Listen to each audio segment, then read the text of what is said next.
why should we have that? So here we are at the next meeting. Is this our third meeting, did you say? Yes. Yeah, and the last one was recorded and it's been put up on the library YouTube channel. To find the YouTube channel, you go to doorcountylibrary.org, and if you look in the lower, very lower right corner, you'll see the connection to Facebook, YouTube, and Instagram. So click on the YouTube channel, look at the videos, and you'll see last week's or 2 weeks ago meeting. And we'll put this one up there too for all of those who don't have time to come. So what about Don and Myrma, Tom? Can you get them connected? Well, I've had some conversations with Myrma and Don both, and they're hesitant, I think, to do the Zoom. So I showed, Don was wondering how to connect in, and I sent him a whole bunch of instructions and told him, you know, just follow these steps and it's fine, it's easy. And he never responded, so I don't know. Okay. If you see him, you know, I might mention it to him. Yeah, I haven't seen him, but you know. Yeah, Myrma called me and said that she was not into the computer, so you know, well, they've always said that. Yeah, they've always said that. They've always said that. Nothing new. Nothing new. No. it's hard to get away with genealogy these days without using a computer. Oh Yeah, yeah. That's Coffee right. and cookies. It's almost impossible. Like Ann Rice, you know, she she does genealogy, but she never has used a computer. No. Is she okay at the scan? I don't know. I have no I idea. haven't heard anything, yeah. Well, she's And not at Scan. Oh, You're thinking about Ann Glabe. oh, I'm I mean, thinking about it. Yeah. Yeah, okay, I'm sorry, yeah. That's okay. That's right. I'm confused.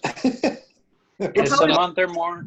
It's a month or more since I talked to Ann Lewis. So I was helping her with some stuff.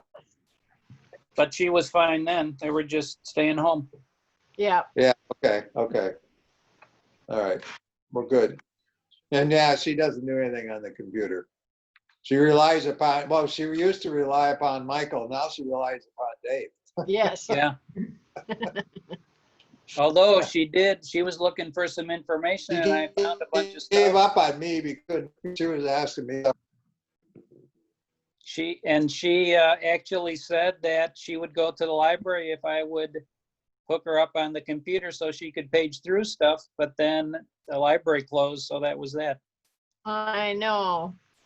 Now, is the Sturgeon Bay Library open at all? We're starting, right now this week we've had computer use only by appointment, but starting Monday, we're having, you can come in for half an hour to browse or an hour to use a computer, 10 people at a time. So you may have to wait if there aren't that many people in the library. Yeah. And, oh, that's nice. You have to wear a mask Yeah. and use hand That's okay, sanitizer. good. So we're What about getting the ready for it. branches? What about Sister Bay? Are they going to be doing Yeah, that? they all have different schedules. So if you go to the library website, doorcountylibrary.org, you'll see the whole list of times and schedules there. Okay, great. There's a banner at the top that changes, and one of them has to do with the times the different branches are open. We're still doing the curbside pickup where we check things out and bring them outside for people. Right. So we're trying to do a little bit of everything. Okay. Within limits, you know, we don't Yeah. want to have people waiting around a long time in the library. So No. it's called Library Express. And we still have a lot of resources online. As far as I know, Ancestry is still available. Oh, good. Yeah. Oh, from home. Wow. Yeah. Yeah. It's been available from home all during this period. There are 2 links on the library website, one where you log in with the library card, one which you use when you're actually in the library network. Okay. So last time I checked, it was still working from home. See, I have my own subscription, so I've never, needed to look for it, but Yeah. it's good to know. Yeah. It worked a few weeks ago for me, so. Yeah. It's nice of Ancestry to do that, not rather than always blocking everybody from everything, because they're the ones who determine that you cannot normally use it from home. Right. That's their rule. Yeah, okay. Laura, you know everybody, right? Not Hi. me. So not Gretchen, yeah, she's new this time. Yeah, why don't Nice to why meet don't you you. give her a little short synopsis? We only have an hour, Tom. Yeah, oh, that's true. Yeah, we only have an hour. Well, I inherited the family archives. I'm the historian and the archivist of a huge family.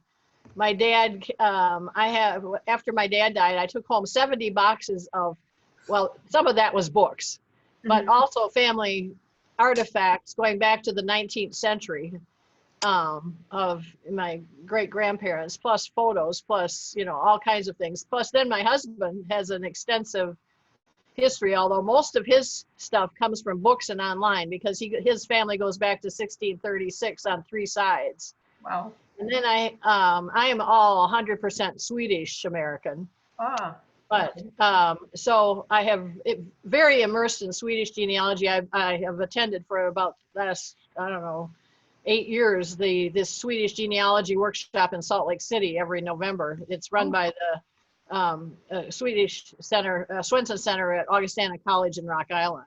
wow. We're actually not going to meet this year, but and I've visited Sweden, so I've done it, and I've done extensive Swedish genealogy based on what my dad and my mother's father did. So I have this enormous amount of stuff to figure out what I'm going to do with, since I can't leave it in this form to my children. Yeah, I know what you mean. You always have to find that one person who cares, right? Right, but I need to send get ready and send stuff to archives and, all of that kind of thing. Mhm. I sent my parents had 8 years of letters, and my dad went to St. Olaf College in Northfield, Minnesota, and the college took his college letters. So I was able to, because they were letters from a student. Uh-huh. So the archives took them over there, but just preparing something to go to an archives is no mean thing either. That's an enormous project. Have you scanned everything now? I have at least, well, the last time I counted, which was several years ago, I had 108 binders full of family history. Well, I remember your little place up there. Yes, little. Yeah. And then most everything that's in those binders is on the computer. I scanned enormous amount of documents and pictures. Good. And then in family trees, I put everything, as much as I can. Mhm. And it's right now, I decided this summer I was going to go through this pile of notebooks, that I have, just notebooks that I would take to the library and see, what's in them. Well, I turned to the first page. It was an interview with my husband's 2 aunts about their family and their grandparents. And this started me off on a project that's taken me, at least 1 month. I'm just documenting the siblings of Dan's great grandmother's family, grandmother's family, because they go way back. They go into Wisconsin history in the 1830s and 40s and 50s. So, that's the problem. So they were Swedish? No, that's my husband's side. Okay. He's one 3A Swedish, and the rest is Yankee. That goes back to the Mayflower and New England. Yeah. By the way, Gretchen, I had sent you a picture that I found of something that I think it was related to your husband. I can't remember. When did you send this to me? Oh, a couple of months ago. It was a grist mill or something. I'm going to have to go look at my email. I'll look for it. Let me see if I can find what it was. But it was the Farwell Mill or grist mill or something like that. Okay. It was up that was the family that came. I think it was on the Yahara River. Yeah, let me see if I can find anything here. Well, Leonard Farwell was one of the governors, the early governors of Wisconsin. Yeah, it was something about the governor. Yeah. Okay. Yeah. He's actually related to Dan, but extremely distantly. Oh, okay. I didn't know what it was, but I thought, what? Yep. Never know. Where in Wisconsin were they settled? It was in north of Madison, the town of Vienna and Windsor, Wisconsin. Windsor, yeah. Vienna's down on the other side of Madison. Town of Vienna is just to the west. This was on the Yahara River there up by Windsor, so yeah. Okay. I'll dig through it and see if I can find something yet. I don't see it here right Well, now. the first schoolhouse in that area was the Farwell Schoolhouse. Oh, And really? it's not far from where Tom grew up. In fact, well, then on another side of Dan's, Durkee, like in the Spice, Yeah. you've got Durkee. He was a postmaster in I think in Sun Prairie, or no, or DeForest. Before. But isn't there a Durkee Street, Tom, in Yeah. Sun Prairie? Yeah. Yeah, I That's believe George there is. Durkee. Yeah. I Yeah. believe there It was is. Sun Yeah. Prairie, wasn't it? Yeah, Sun Prairie. That's Dan's great grandfather. Okay. I remember that name from when I was a kid. Yeah. Yep. Hey, we're all neighbors. We could be related. Yeah. Hey, Right. did you see the article where we're all related if you go back like 10 generations? Yeah. Oh, well, yeah. Yeah, that's probably You true. might have to go. It's probably true. Probably Yes, a little we're more all- than 10. Well, I Since looked we're at all think from Europe. the guy was doing the More than- mathematics of it, and it was like 10 generations was all it took to get everybody just about in the world connected. There was billions upon billions of connections. So Did you see the article about how the Neanderthal genetics are involved with the virus, the COVID virus? Oh, really? Are vulnerable No. to it? Yeah. No, I hadn't seen out there. that. Oh, that's And my interesting. brother tested double average Neanderthal, so it's not good for us. Really? How interesting. I've never heard of that. Yeah. No, I didn't. I missed that. Yeah, Yeah. just Google it. You'll find the articles about it. I follow good. Spencer Wells. Do you know who he is? He's the first director of the National Geographic Genomic Project, and he Okay. mentioned it on Twitter, I think, or Facebook or somewhere I saw it. Oh, I have to then- look. It's out there, so it's kind of interesting. Wow. Yes. Well, we No. don't seem to be making much progress against the virus. So. Oh, Progress, I think we're going the other way big time. we're going the opposite direction. Yeah, we're not making any progress. So, Yeah. okay. Well, thank you, Gretchen. Now I know all about you. Yeah. Gretchen, last time we all sort of covered what we, our backgrounds are, or was it the first time? I don't know, but. Yeah, I think I've heard most people's. Yeah, Ron, I'm not so sure. I know your background. As Ron? far as what? Your genealogy. Oh, well, it's all from Polish background. Both, Oh, Polish. yeah. My father came. They came over. The Strelkas came over in 1892, and then the Puzaks. My mother came over, and his father came over in 1911. So yeah, it's pretty much the Polish background. But you know, as we all know, when you look at all these different documents and that, whether it's Russia, whether it's Poland, whether it's Yeah. Prussia, you know. Yeah, well, Poland didn't exist for 100 and some years because it was divided up between Russia, Germany, and Austria. Yeah. Right. So was yours was German or was it Russian? Well, You're part of Poland where your family came from. The towns that they came from are in Poland of today. So whether they were in Russia back, well, that's only at the turn of the century. So I'll have to Yeah, do- right. I thought it was Poland back then too. Well, before World War I, it became Poland again. Okay. So yeah, Yeah. so that's pretty much it. Yeah, I'm That's East interesting. European too. I'm 50% Bohemian on my dad's Uh-huh. side. And on the other side, I have two German branches that came over in 1841 and 42. One of them is, in his obituary, said the first German to settle in Green Bay. Oh, really? Yeah. Oh, And then we do have some Dutch who came over in the 1600s, and some English. My great-grandfather was from Yorkshire, England. So that's interesting. basic. Huh. Yeah. And I was just going to say, last week, Steve Johnson was here and trying to track down his Fleck ancestors. You know, the Fleck ice cream milk company that was in the area in the past. Have you heard of that, Fleck? Fleck or with a P? L-E-C-K. I actually, when we were doing a garden in the library here, we found a bottle saying Fleck on it. I put it in the glass case in the Laurie History Room. But he's trying to figure that out, and I got carried away because I like the German, trying to trace the Germans. Right. I'd love to find out more about my ancestors coming from Germany. You know, Yeah. It's really, 1840s was pretty early. yeah, yeah. So there Yeah, were that was- different waves of Germans coming in. Yeah, that was the first wave, really. Yeah. And Oh. the interesting thing about one branch is I have his, I think it's called a Heimlichstadt or something, which is his basic German passport.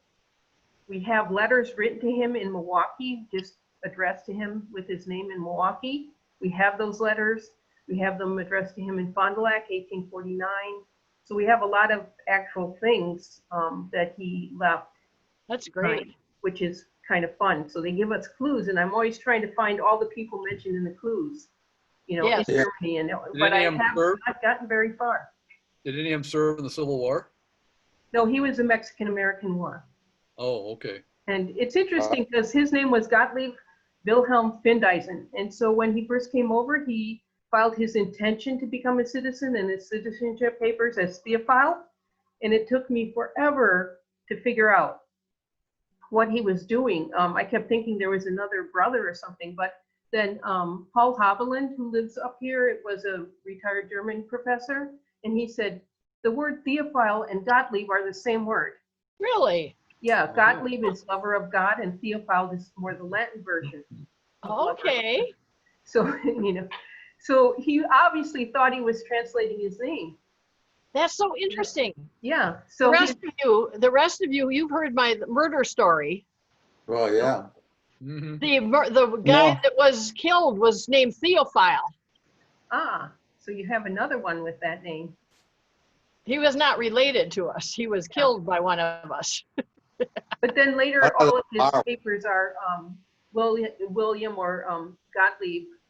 So it took a while to make that connection, but his papers for the Army, the Mexican-American War, he has some, his wife filed for some money or something years later, and they're under both Theophile, and then they have Gottlieb written in there. So it was That's quite so an adventure finding interesting. all that.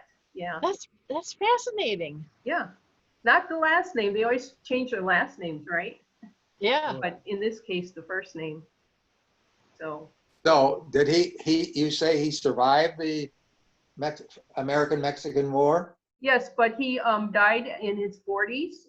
He ended up in Fond du Lac, Oh, and he died in like Okay. 46 years old. And we have a letter. We have his intention, original intention. We have this passport from Germany. We have letters written to him. We have his naturalization papers. We have a letter from his granddaughter to another granddaughter, my great aunt Mabel, and she said, Oh, I wow. think Grandpa died of his wounds from the Mexican-American War. Do we know if that's true or not? oh, And also his wife was applying for a pension much later, and she apparently was taken by a scam of some kind. Oh. So we Had have a him back letter then, from the too. US Postmaster or something saying, here's some of your money recovered. oh, All these Wow. fun Wow. clues. And they were all in this little metal black box. Laura, is there any chance there'd be something in newspapers in the Fond du Lac area? Well, we did find one line in the Milwaukee papers when he died saying, our good friend of this city passed away. That's all I found. I've been trying to find the passport actually mentions a town in Germany, and I can't pronounce it, but it starts with Gross, the German version, Grosswein something. It's in Saxony. So we are pretty sure that's the town he came from, but I just don't know how to approach finding a church record or anything like that. I know when I have time to sit down and focus, I might be able to, but I guess you have to find the parish and, is it the district? Is it the town? How does that work? I never quite know. Do we have any German experts here? Well, Well, Tom's if you done have a lot.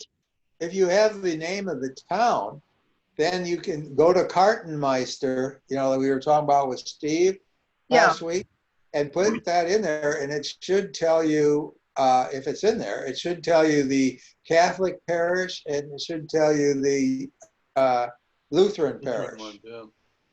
Okay, And then, so- so as long as he was one of those two, and He would most of them were, they were either Catholic or Yeah. and let's see, Saxony was more, is that in the north or the south? I think there's like a middle Saxony. I know there's Yeah. different areas, and he's sort of in the middle near, Yeah, kind well, of if he was, near Leipzig. okay, if he was north, then And he he's Lutheran. probably was Lutheran. He Probably is was Lutheran because some of those letters we actually have mention the people who formed the Wisconsin Evangelical Lutheran Church. Okay, well, there you Okay. go. Their And I names have are in there, found so. in my research, I have found that there's more Lutheran records on the internet than there is Catholic. Okay. Really? So, yeah, We found our just, family is from northwest Germany and very Catholic, and that's where we got a lot of our is info. that right? Yeah, so, yeah, well, there you go. Exception and- proves the Well, rule. we still have family there since 1100. So Yeah, yeah. And Wow.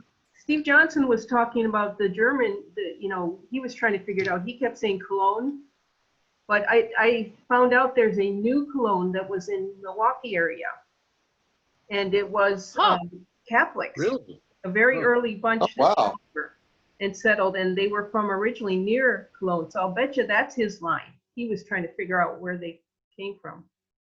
But Wow. it's no longer called New Cologne, but it's somewhere around where the airport is in Milwaukee. So did you ever find an enlistment record for Oh, him when that was he? all for, Polish. Back then, they didn't do much, but sometimes they had enlistment documents. for Even my back then. my relative, yes, we Yeah. have just the pension information.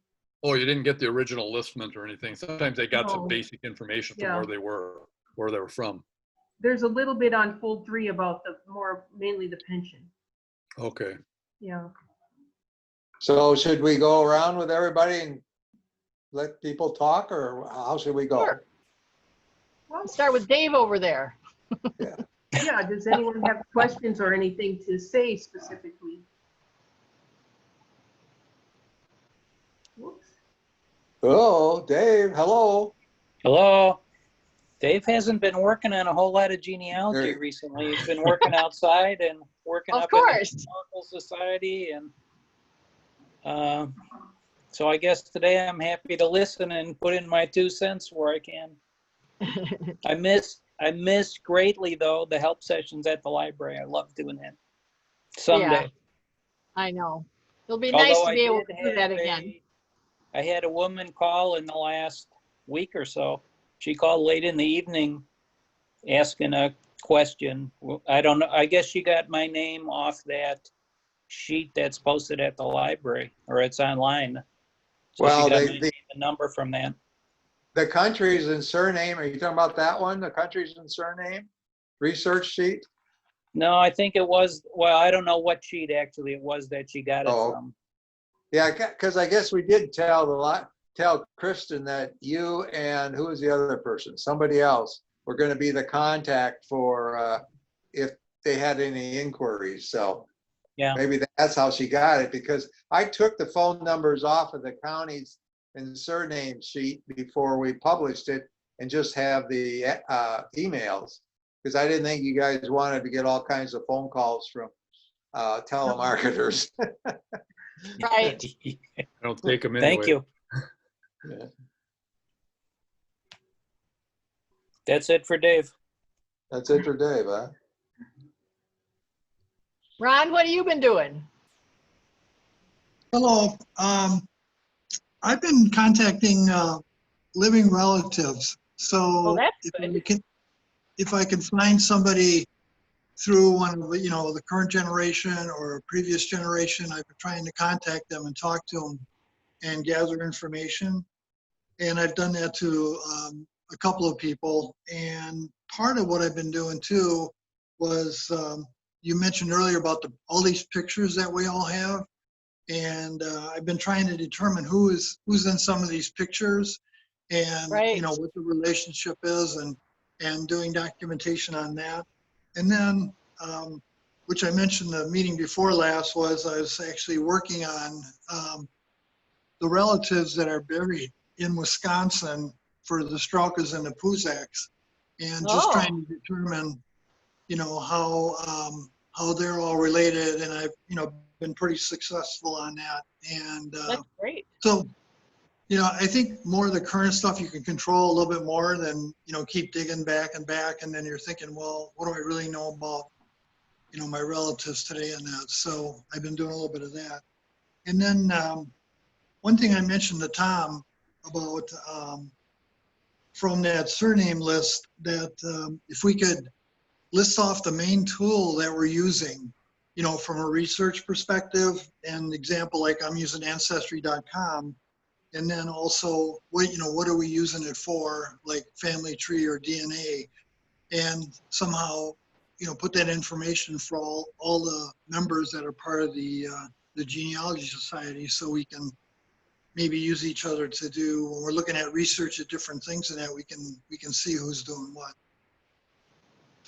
Yeah, Ron, I agree with you, and I just haven't done it yet, but I was thinking about it. I was thinking about how I would reorganize this, and I was thinking that we could just add another column of, you know, and put our numbers, because we have everybody numbered, you know, and just have the different columns and then list the number of everybody that is doing that.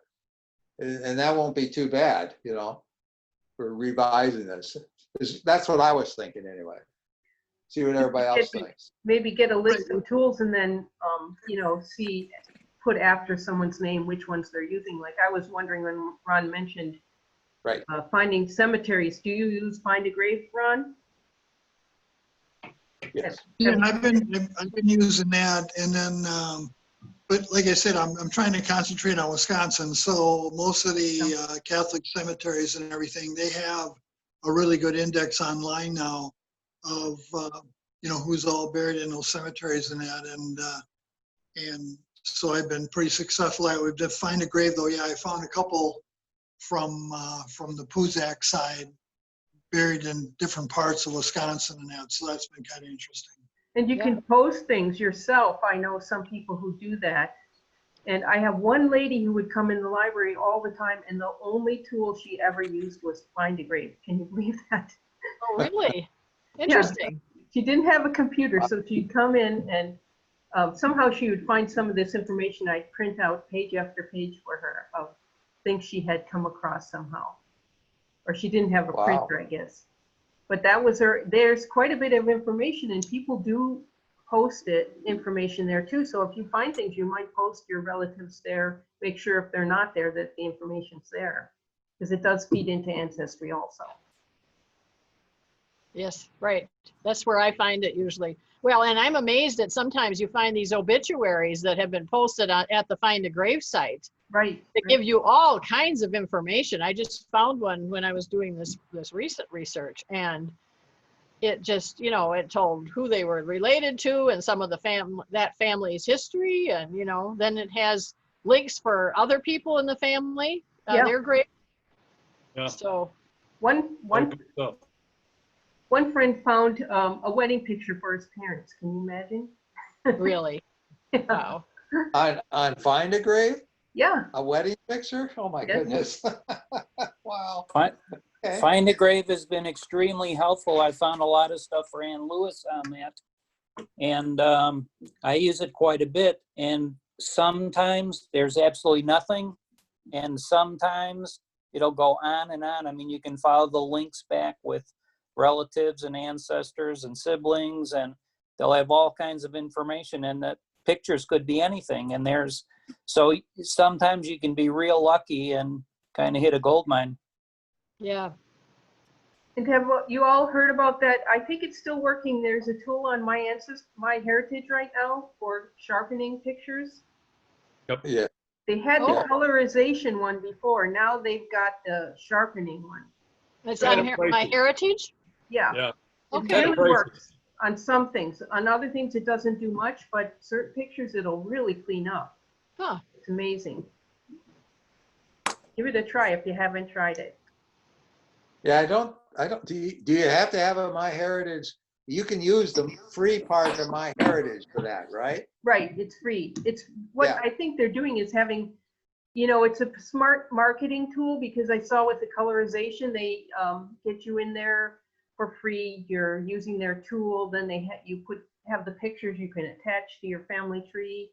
Yeah, And it pulls people in, and then people might pay for it.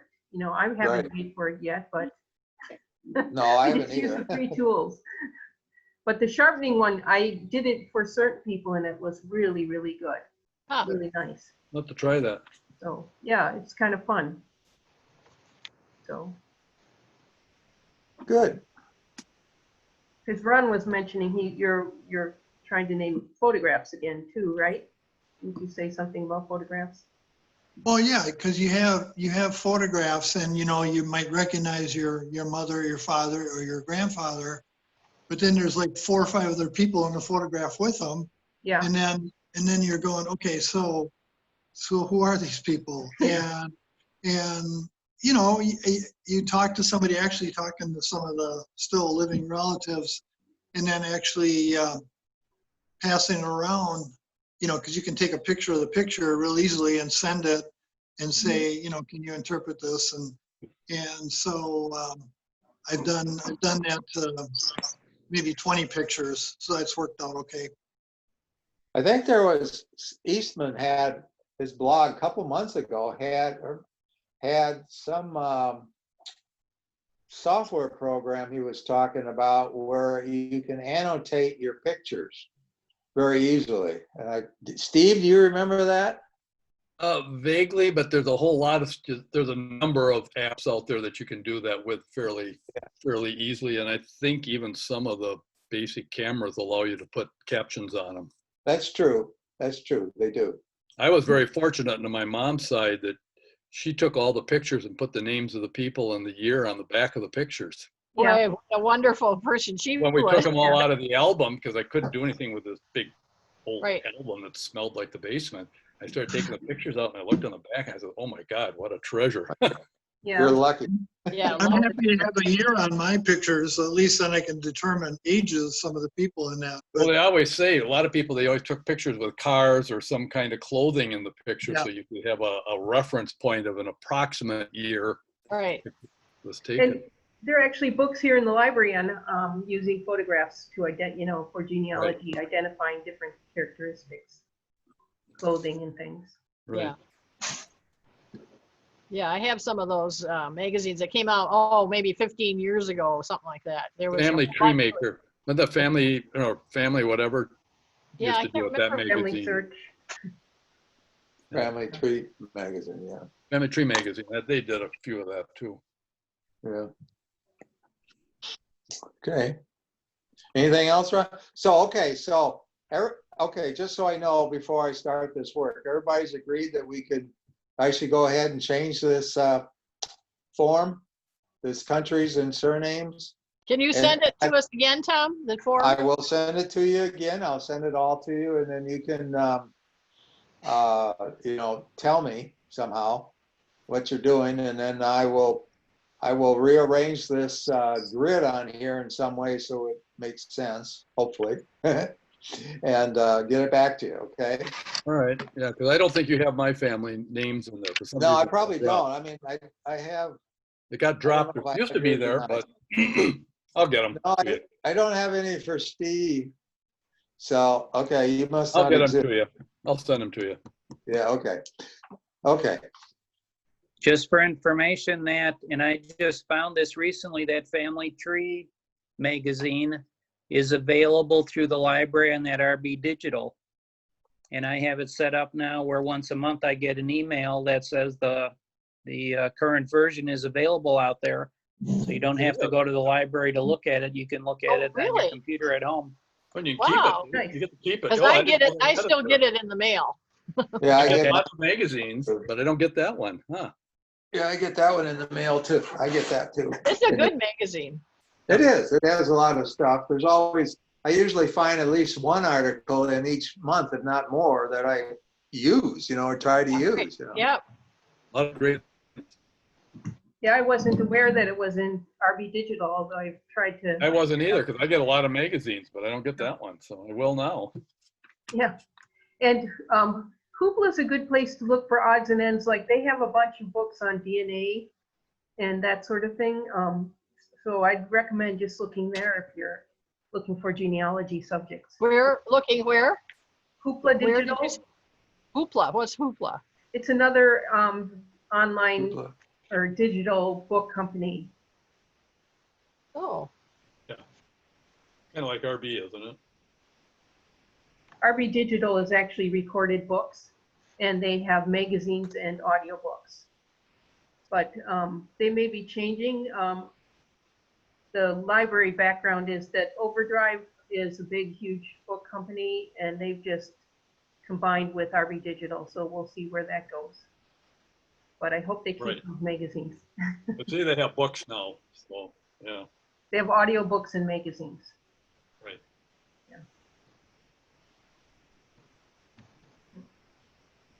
Well, one thing I'm wondering is, Who's next? what about you, Tom? What are you doing? Go What am ahead. I doing? What were you gonna say, Laura? no, that you say You started first to what say you're something. doing. Go Okay. ahead. All right, I was just, I decided a couple months ago that I needed to, summarize the research that I had done already, rather than waiting for the last detail, you know? There is And- no such thing. No, there is no such thing. That's what I kind of figured. But eventually I came to that realization. It took me a little while, but I finally came to that realization. So I went through and I started with the Whys and Cells, and I took my direct line, started with my father and going, back to my second great grandfather who came over here, and writing a narrative of his life, their lives, and not going into all this detail on all their descendants, because that's another topic. But just in essence summarizing and hopefully in a readable story about their lives as best I could. Realizing that it was, as I find more information, I will make changes. So I finished the Whys and Cells, and I started to the Dushaks, which is my dad's mother's side. And so I'm working on that. But July 1st, I had signed up back in, gosh, I don't know when it was, January maybe? January, February, to go to the NGS conference. Oh, yeah. And of course, they didn't do that. They canceled it, and they went to a virtual conference, and where you could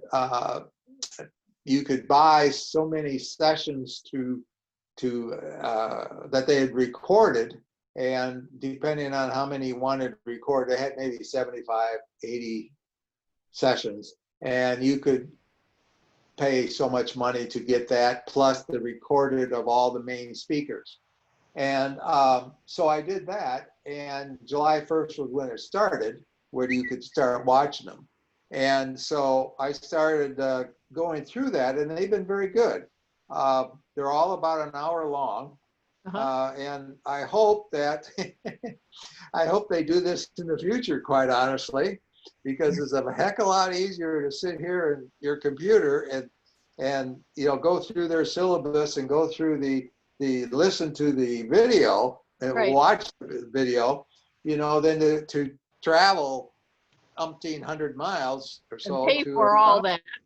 Yeah, and so anyway, so far I've gone through a one on Central European history and geography, which was very interesting. And one of the nice things is it gives you more sites that you can go to, to get further information. Sure. And so, the Central Europe, and that is like Germany and Austria, Hungary, Czech Republic, Poland, that area, and then Western Russia and Latvia and all those countries in there, so that was very interesting. Then I've been using Evernote, and for the last, I don't know, year or two, and I always felt that I wasn't using it to the utmost, and they had a very good talk on using Evernote for genealogy, and it led me to do some different things, which I think are going to work out much better. And then another one that I had wanted to see is Facebook. Okay, how to use Facebook. And Facebook has this lady who was giving the talk said it has over 16,000 pages and groups on genealogy and history on Facebook. Wow. Wow. Okay, and of course it covers everything, you know, all the geographical areas in the world, you know, history and all that.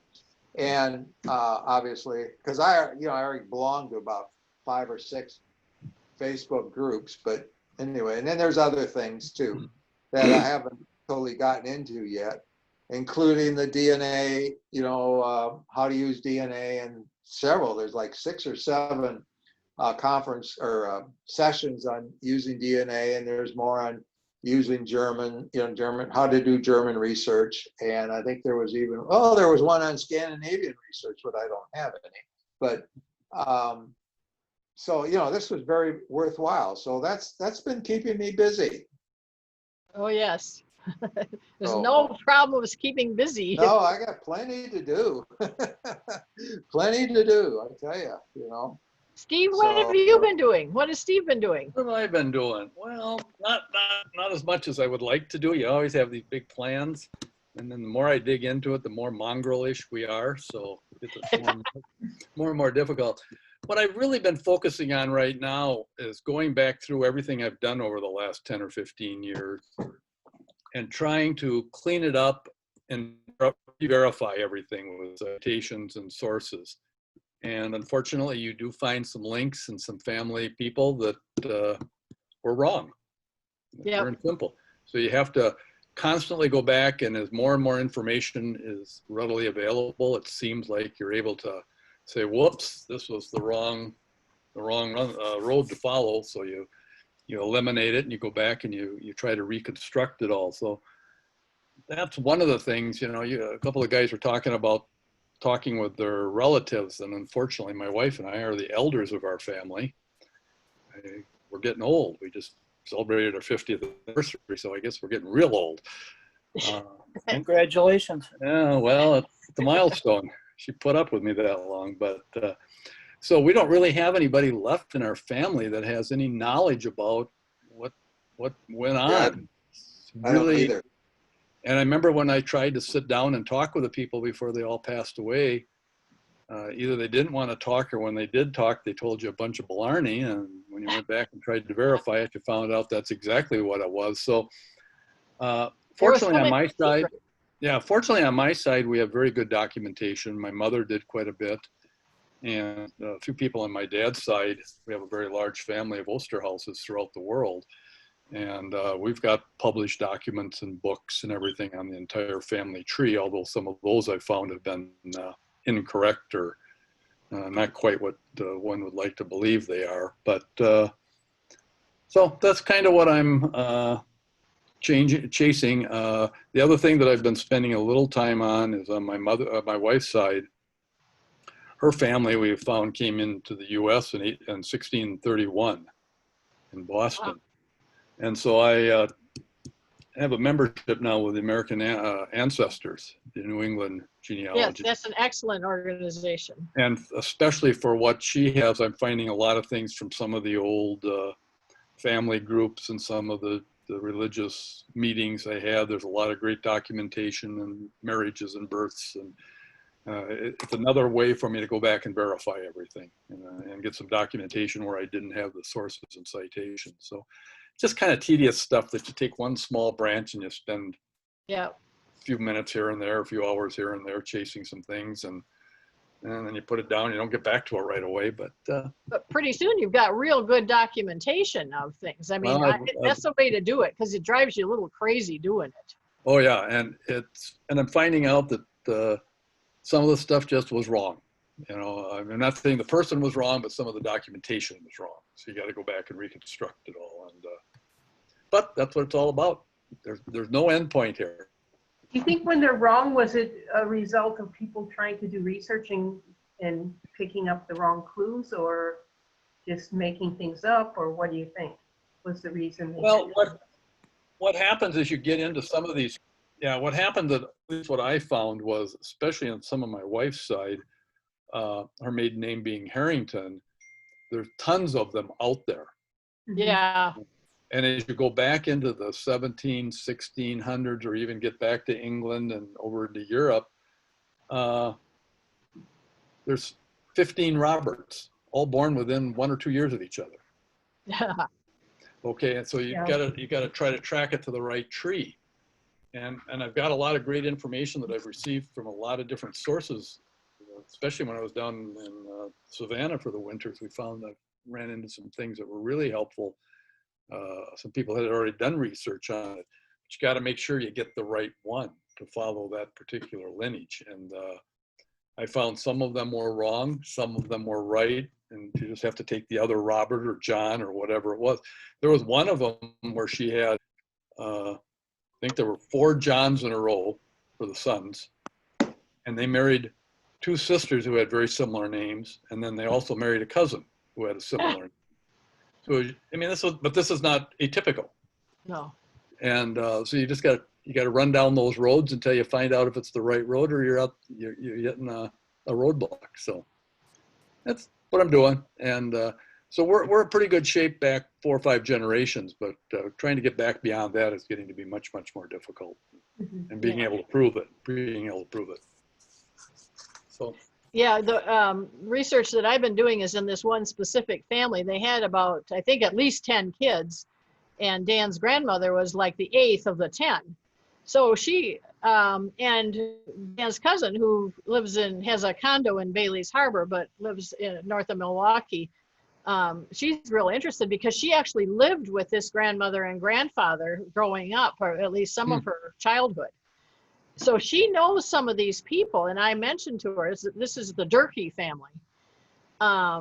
And, you know, she could tell me some stories that she had heard about some of the siblings. Sadie was my husband's grandmother's name. But boy, I started going back, and I had some of the records, but I started going through the censuses, you know, laboriously looking for these people. Oh my goodness. I mean, this one man ended up in, you know, a mental hospital in, you know, Mendota, but they called it something else. And that's his wife, that's what it was back then. Yeah. Yeah. And his wife went out with their child to Oklahoma.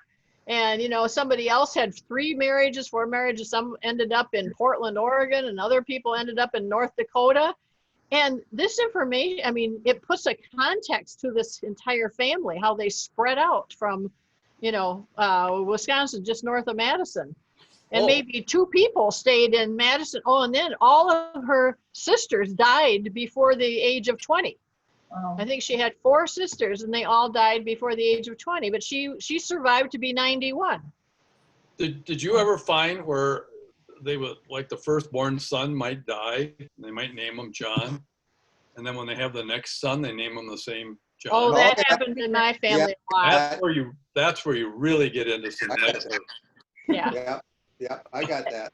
That happened in my Swedish family a lot. Well, that's the slow process I'm at right now. So the only saving grace I've had so far is the fact that the first one died within a year or the same year of birth. So when the next one was born a year or so later, you know, there was some difference. Yeah. But yeah.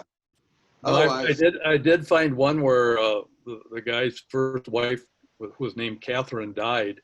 He married Catherine's cousin, who was also named Catherine. Oh, That really helps. So I have one and that's when you question. start pulling your hair out, or what left I've got of hair. I have one question. If someone writes a history of a family way back, like 1910 or 1900, do you think that is more truthful because they didn't have all the resources that we have to get it wrong? Or do you think that it's going to be just a tall tale? Like, we have one guy, Father John Folsnick is his name, and he wrote about his aunt and his ancestors, and he was the nephew of my great-great-grandmother, and he thinks that the family was related to a Tyrolean hero, Andreas Hoffer. We've never found a direct connection, although there's some mixture of the names. But he wrote that as if he knew for sure, and he's telling all these stories about fighting in the Napoleonic Wars and all this sort of thing. But he wrote it way back around 1910 or 1900. So I'm wondering, are these family legends? Is he going to be accurate? Is he not accurate? Because I can see doing research now, mixing up the names from all the databases, but where did he get that information from, if not from the family? I think you're going to have to go back and I think you have to go back and really dig. Let me just give you a quick example. A number of years ago, I wrote a couple-page document just on my memoirs of my dad. Okay, and I wrote what I remembered growing up as a child and as an adult with my father before he passed away. And when I got done with it, I sent it on to my brothers, who are 6, 7, 8 years younger than I am, and said, read it and see what you think. Am I off base or whatever? I got a reply from both of them. Do we have the same father? Well, they didn't. They had a different father, same person, but different father. No, same father. Same, No, what I'm saying is it's the same person. 8, 10 years later, Dad was a bit different person. Yes. Yes, And right. so I think to answer your question, Laura, is that's one person's view of what they saw and remember through their colored glasses. Okay, they've got it the way they want it. So you have to go back and verify everything. As I told my brothers, well, mine is right. I don't know what you guys are talking about. But Well, you know, that's exactly the problem. Yeah. And the other thing is, at the late 19th century, everybody wanted to be connected to George Washington and, you know, the founding fathers. And so I think there was a lot of really bad genealogy that was done just so that they could prove, you know, they had the name. For example, I have a friend who told me that her mother was descended from Robert E. Lee, and she had information. Well, I came home and researched it. There's no way. I mean, maybe she could have been some Lee connection earlier, you know, but directly to Robert E. Lee, not at all. There's no way that she could have been connected. Some of them don't want to be related to people, such as you don't want to be related to a Hitler or something like that. Right. You know? And so But the people chronology, you know, the chronology doesn't add up usually. Right. So, and another story is my husband's great aunts. They told how the family, the name is Daniels, which happens to be English, but they said it was a German family. They had this whole thing, absolutely not true at all, because I was able to find the information, and you know, they just made it up.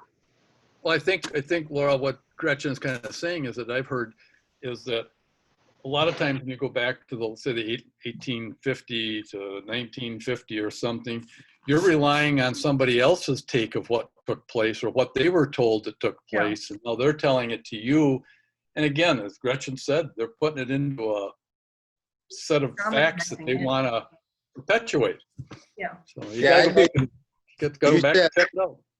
You said something about Tyrolean, and he said this about 1910. Yeah. Okay, my first thought would be is that was when it was beginning to be a lot of anti-German, you know, German with the Kaiser, and the war wasn't there yet. But so I would right away be a little skeptical of it, because for someone saying that I'm German, you know, at that time period, because there was beginning to be a lot of anti-German feeling, and people were. That's why you saw at least I've seen an influx of, or a big increase rather, of people who had not gone through naturalization, actually going through naturalization to prove that they were American citizens and not, you know, even though they came from Germany. So, you know, just a thought. And what you see on the census report isn't necessarily accurate either. So they tell the story they want to tell. Yeah. So. Well, it's just interesting that certain people have stories from the past, and they must be legends down through the past. Yeah. And there's probably some truth in it. Probably a lot of truth in it. Like another Bohemian, there's another guy who wrote a whole family story about his grandfather coming from Czechoslovakia, and he said he stowed away on a boat and pretended he didn't have a passport, so he pretended to be the son of a Jewish couple. So then you think, well, was he Jewish or not? And But my DNA shows I have no Jewish heritage, so I'm guessing no, maybe he didn't stow away on a ship or. Yeah, probably. You just start Yeah. wondering about all the clues Yeah. that are there. It's interesting that One some at a people, like time, you're one writing at a your, time. you're writing. That's why it's fun to go through this stuff. Yeah. Yeah, So are we meeting again in 2 weeks? Are we doing this every 2 weeks or what? we were planning We on have doing it been. as long as people want to do it, you know, and as long as the libraries are closed and people can't meet in groups. Right? Yeah. Well, this is great. I mean, I think we could get other people to join in, you know, so what do you all think? Yeah. I wish we Well, get some I- people that aren't members joining in so they could find Yeah. out what we do. Yeah. Yeah. It's if I don't know how Well, to we spread don't the do. word. More We than, have a celebrity join in. Not really, but hi, I'm joining Yeah, in. that's another member, hi. another member of our group. Hi. Hi. Yep. Hi, I was out gallivanting, looking at the garden tour today. Oh, that sounded like fun. Yeah, it was hot. I bet. Yeah, I bet. It It was, rained down here. Did it rain up there? Yeah, Oh, we had clouds, Oh, we had clouds some and rain. winds. We had winds and clouds. No, we had a little rain. We had a little rain. A little well, rain. I haven't been working on my genealogy, but I think that's because Ron's been hogging the computer. You'll have to get your own computer. I've got Yeah. a second computer. He Yeah. usually shares pretty well, but I don't know. Either that or maybe I'm just being a little lazy. It's hard to say which one there. It's fun. It's very fun. Yeah, I Yeah, there's know. a lot more. I'm working on that, so I guess I'll just have to start working on it. You have to start scheduling your computer time. Yeah, There you go. right. Yeah, I like that idea. I was enjoying your what you were saying about stories about the family, and my mother wrote a really great story that was insightful for a couple generations back. So other than that, I need to go from there because they're pretty interesting stories. Yes. Yep. So, And they're going to be lost. I mean, if you're one of the only people that has them, this is Myrma's thing. Write your own story. I mean, write what you know, because we're getting to be the elder people, that have the stories. Getting to be?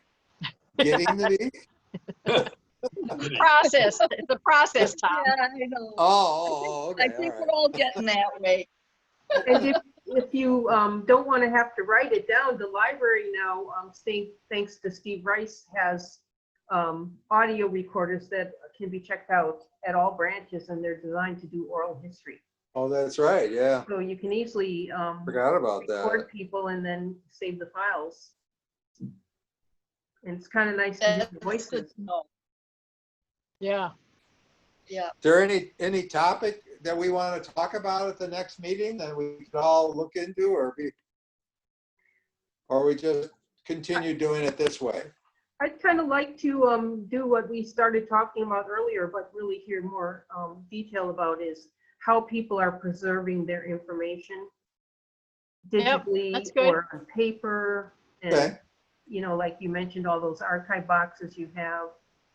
Because I started thinking, I told one of my sons, I'm going to give you the password. We have 900 some pictures that my sister scanned of a family scrapbook that we got a hold of, and it had names on it. And I put them all on this That's account on box.com that I had for free with 50 gigabytes. So if something happens to me, I want my kids to know about it, but they don't really care. So I told my son, I'm going to give him the password, and he better save it and pass it on. But you think about how Yeah. it happened to everything, and we don't have the Right. pictures anymore. He donated the scrapbook to the Grand Rapids library, but we have those scans. So what do we do Right. with all these things? Are you I saving think that'd be a papers? great topic. That's a great topic. Yeah, so if everyone wants to think about that for next time, I'd say Yeah, let's meet that's through great. August. You know, I have it on the schedule. We can meet again in 2 weeks and then maybe in August and see where we are at that point. Because nobody knows what's coming. Okay. Okay. No, we don't. Getting worse. Yeah. So if you It's want gonna to be a long spread the next word 6 months. and tell people who might be interested in joining us. Yeah, well, I put out that notice to everybody in our group, and I know there's, what, three other people who would like to join us, but they can't because they have conflicts, so that's at least 3 more. But I don't hear anything from the other people, so Okay. I don't know, how many are there? Another